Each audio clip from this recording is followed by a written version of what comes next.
নমস্কার, Rishibani institute of Vedic অ্যাস্ট্রোলজির পক্ষ থেকে স্বাগত জানাই আজকের জ্যোতিষ আলোচনায়। আমি শান্তনু আপনাদের সঙ্গে। আলোচ্য বিষয় বিশুদ্ধ জ্যোতিষ। জীবনে বাধা, বিপত্তি, সমস্যা, অশান্তি, প্রতিবন্ধকতা বহু দিক থেকে আসতে পারে। আমার সঙ্গে আপনার শত্রুতা রয়েছে, আমি আপনার ক্ষতি করার চেষ্টা করছি বা আপনি আমার ক্ষতি করবার চেষ্টা করছেন। আসছে বাধা, জ্ঞানত অবস্থা, আমি জানতে পারছি কোন দিক থেকে বাধা আসছে, কিন্তু বহু সময় এই বাধা আসে রহস্যময় দিক থেকে। আমরা আইডেন্টিফাই করতে পারি না কোন দিক থেকে বাধা আসছে, কোন দিক থেকে সৃষ্টি হচ্ছে সমস্যা, বুঝতে পারি না আমরা।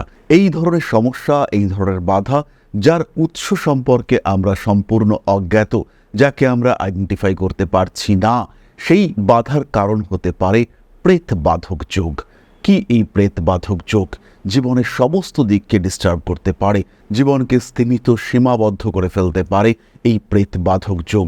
সম্পূর্ণ অজানা দিক থেকে, সম্পূর্ণ গোপনভাবে, সম্পূর্ণ রহস্যময়ভাবে আপনার ক্ষতি করে চলতে পারে এই প্রেত বাধক যোগ।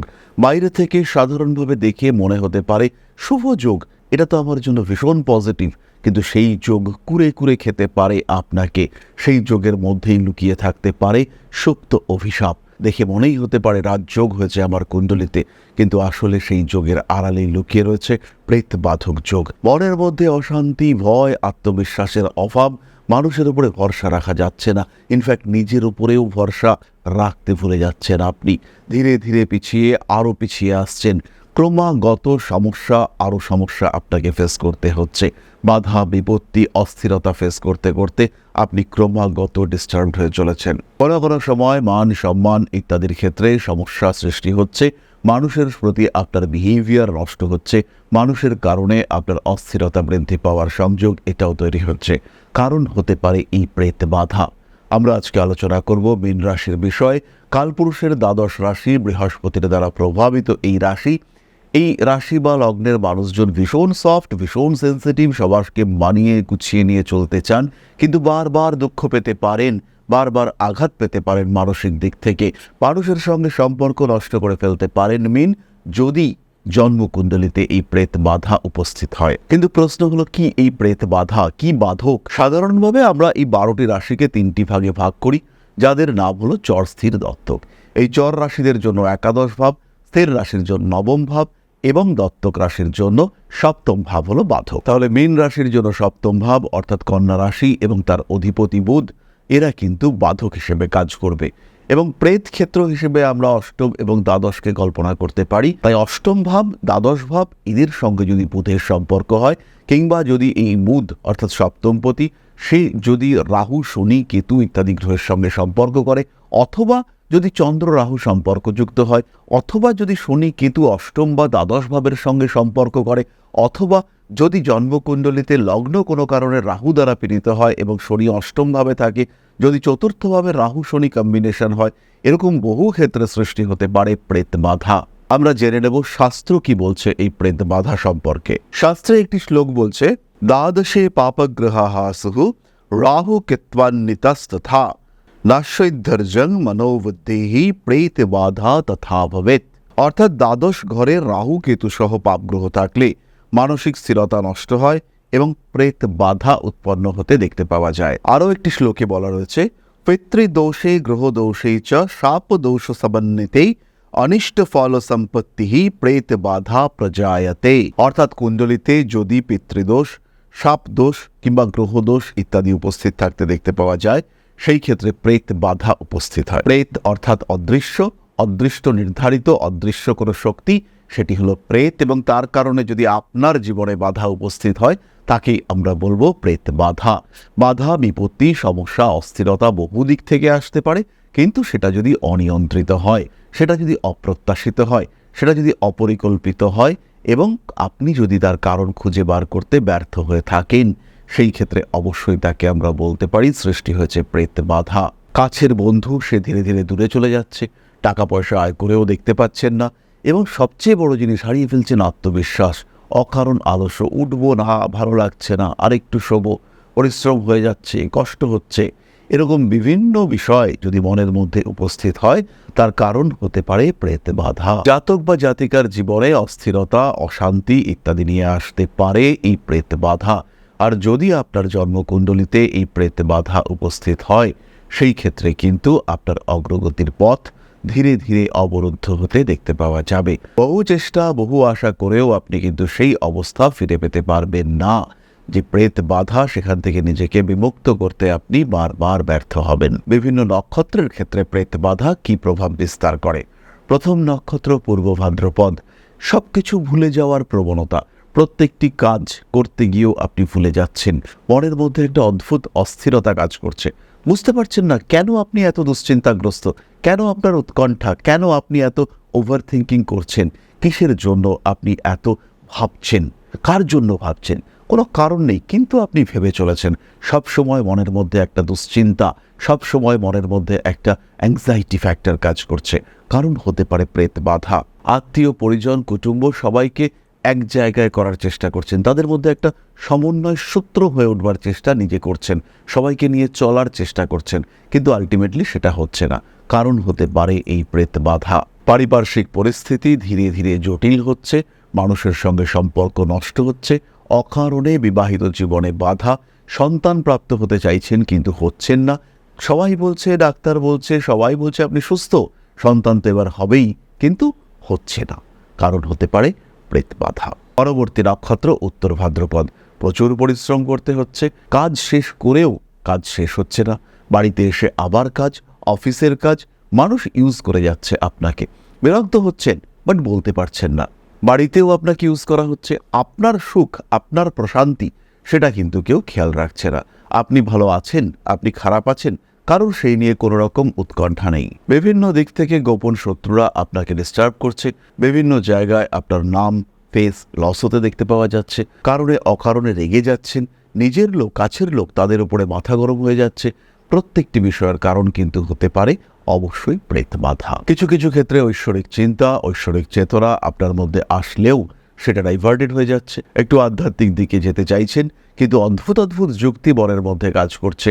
আত্মীয় পরিজন কুটুম্ব তাদের সঙ্গে অ্যাটাচমেন্টে ডিস্টারবেন্স দেখতে পাওয়া যাচ্ছে। মানসিক দিক থেকে বেশ কিছু সমস্যা সৃষ্টি হচ্ছে। এরকম অদ্ভুত অস্থিরতা সৃষ্টি হতে পারে আপনার জীবনে। মানসিক দিক থেকে দুশ্চিন্তাগ্রস্ত হয়ে পড়তে পারেন আপনি। সুতরাং প্রেত বাধা এমন একটা কন্ডিশন আপনার কুণ্ডলিতে হতেই পারে। এই প্রেত বাধা সৃষ্টি হয়েছে দেবগুরু বৃহস্পতির দ্বারা। লগ্নপতি দশমপতি, সেই বৃহস্পতি অষ্টমভাবে অবস্থান করে রয়েছে। আপনি ভাবছেন আপনি দীর্ঘায়ু হয়েছেন, হ্যাঁ আপনি দীর্ঘায়ু হয়েছেন, কিন্তু তার সঙ্গে সঙ্গে অষ্টমভাবে বৃহস্পতি রাহুদৃষ্ট বা ক্লিষ্ট এই বৃহস্পতি, সে কিন্তু আপনার সাকসেসকে সম্পূর্ণ ড্যামেজ করেছে। সব দিক থেকে আপনাকে জীবনে পিছিয়ে দিচ্ছে। এগোতে চাইছেন, কিছু না কিছু বাধা, বারবার বাধা।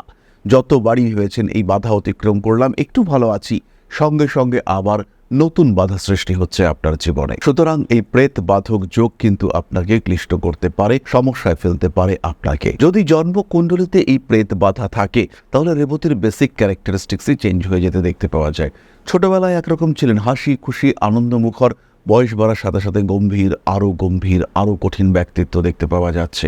নিজের উপর নিয়ন্ত্রণ ধীরে ধীরে হারাচ্ছেন, বেশ একটা গাম্ভীর্যময় ব্যক্তিত্ব, মানুষের সঙ্গে দূরত্ব, কিন্তু ধীরে ধীরে ভেতর থেকে আরও একা হয়ে যাচ্ছেন রেবতী। মনে হচ্ছে পৃথিবীতে কেউ আপনার কথা ভাবে না, পৃথিবীতে কেউ আপনার নিজের নয়।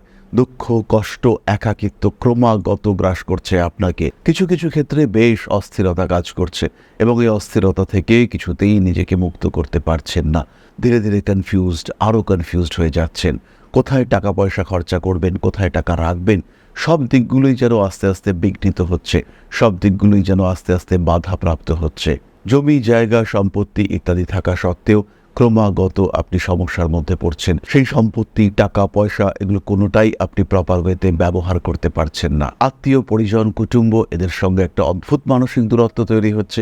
বিবাহিত জীবনে অস্থিরতা, স্বামী স্ত্রীর মধ্যে যথেষ্ট ভালো সম্পর্ক ছিল, কিন্তু আস্তে আস্তে দূরত্ব তৈরি হচ্ছে। বুঝতে পারছেন না কেন এই দূরত্ব তৈরি হচ্ছে। দুজনের মধ্যেই কোনো ঘাটতি নেই, দুজনেই দুজনকে ভীষণ ভালোবাসেন, কিন্তু সৃষ্টি হচ্ছে দূরত্ব। কন্ট্রোল করতে পারছেন না। কেন এই দূরত্ব সৃষ্টি হচ্ছে তাকেও আইডেন্টিফাই করতে পারছেন না। অদ্ভুত সমস্যা। কারণ হতে পারে এই প্রেত বাধক যোগ। সলিউশন কি? সলিউশন কিন্তু গ্রহরত্ন পাথরে হবে না। এই ক্ষেত্রে কিছু আধ্যাত্মিক সলিউশনের দরকার রয়েছে। এই যোগের প্রতিবিধান করতে না পারলে আপনার পক্ষে সুস্থ থাকা, ভালো থাকা, এটা কিন্তু ভীষণ কঠিন হয়ে উঠতে দেখতে পাওয়া যাবে। কোনোভাবেই কিন্তু আপনি নিজেকে ফ্রি করতে পারবেন না এই সমস্ত সমস্যা থেকে। তাহলে কি হতে পারে এই প্রেত বাধক যোগের প্রতিকার? বেশ কিছু মন্ত্র, বেশ কিছু স্তোত্র। প্রথমেই পাঠ করতে পারেন মহামৃত্যুঞ্জয় মন্ত্র। ভগবান শিবের এই মন্ত্র, মহামন্ত্র, আপনার জীবনের বিভিন্ন সমস্যা থেকে আপনাকে মুক্ত করতে সক্ষম। প্রথমেই আমরা বলি রুদ্র অর্থাৎ শিব, তার জন্য প্রেত বাধা বিনাশক একটি মন্ত্র রয়েছে। মন্ত্রটি হল ওং নমো ভূতনাথায় রুদ্ররূপায় নমঃ সর্বভূত বিনাশায় প্রেত বাধা নিবারণায় স্বাহা। অর্থাৎ এই সকল প্রেত অধিপতি শিব, তুমি এই প্রেত বাধা এবং আমার সমস্ত বিঘ্ন নাশ করো, নাশ করো, নাশ করো। নৃসিংহদেবের উদ্দেশ্যে একটি মন্ত্রেও প্রেত বাধা বিনাশ হতে পারে। মন্ত্রটি হল উগ্রং বীরং মহাবিষ্ণুং জ্বলন্তম সর্বতোমুখম নৃসিংহম ভূমনম ভদ্রং মহামৃত্যুম নমাম্যহম। তবে খেয়াল রাখতে হবে প্রেত বাধা, এটাকে আইডেন্টিফাই করা, এটা কিন্তু সবচেয়ে জরুরি। আগে জানতে হবে আপনার জন্মকুণ্ডলিতে এই প্রেত বাধক যোগ রয়েছে কিনা। আসতেই পারে বারবার ব্যর্থতা, আসতেই পারে বহু সমস্যা, জীবনে এগোতে গিয়ে বারবার প্রতিবন্ধকতার সম্মুখীন হতে পারেন, কিন্তু আপনার আত্মবিশ্বাস আপনাকে এগিয়ে নিয়ে যাবে। কিন্তু যদি এই আত্মবিশ্বাসেও ঘাটতি দেখতে পাওয়া যায়, তখন প্রয়োজন হবে জ্যোতিষ পরামর্শের। আর সেই অবস্থায় আমরা রয়েছি আপনার সাথে। জন্মকুণ্ডলিতে প্রেত বাধা উপস্থিত রয়েছে কিনা জানা এবং সেই বাধা নিবারণের প্রচেষ্টা করার পথে প্রত্যেকটি স্তরে আমরা থাকব আপনার সাথে। তাহলে এবার আমরা চলে আসব আপনাদের প্রশ্ন প্রসঙ্গে। প্রশ্ন করেছেন নন্দিতা রায়, জন্ম তারিখ 22 এপ্রিল 2005, 2:05 শুক্রবার, ঠিকানা দুর্গাপুর। কিছু প্রশ্ন ছিল। বিবাহযোগ কোন সালে, কিভাবে বিয়ে হবে? নন্দিতা, প্রথমেই বলি জন্মকুণ্ডলিতে শুক্রের যে অবস্থান সেটা প্রেমজ বিবাহ নির্দেশ করে। বিয়ের সম্ভাব্য বয়স 2031 সাল, অর্থাৎ 26 বছর বয়সে তোমার বিয়ে হওয়ার সংযোগ রয়েছে। তাড়াহুড়ো করে বিয়ে করলে, ইউনিভার্সের বিরুদ্ধাচরণ করলে তুমি কিন্তু সমস্যায় পড়বে এবং তোমার জন্মকুণ্ডলিতেও আছে আজকের আলোচিত এই প্রেত বাধক যোগ। কর্মরত হওয়ার চেষ্টা, চাকরি প্রাপ্তির চেষ্টা অবশ্যই তোমার করা উচিত। কিছু না কিছু কাজ নিজের যোগ্যতা অনুযায়ী যথাযথ কাজ করবার চেষ্টা আগে করা উচিত, তারপরে বিয়ের বিষয়টি নিয়ে ভাবা উচিত। বর্তমানে যে প্রেম চলছে সেই প্রেমে বিয়ে এবং স্থায়ী সংসার হওয়ার সম্ভাবনা অনেকটাই কম। তাহলে আজকের আলোচনা আমরা আর দীর্ঘায়িত করব না। সবাই সুস্থ থাকুন, ভালো থাকুন। মা শ্রী শ্রী আদিশক্তির আশীর্বাদ বর্ষিত হোক আপনাদের উপর। সমৃদ্ধ, আরও সমৃদ্ধ হোক আপনাদের প্রত্যেকের জীবন। জয় মা আদিশক্তি। নমস্কার।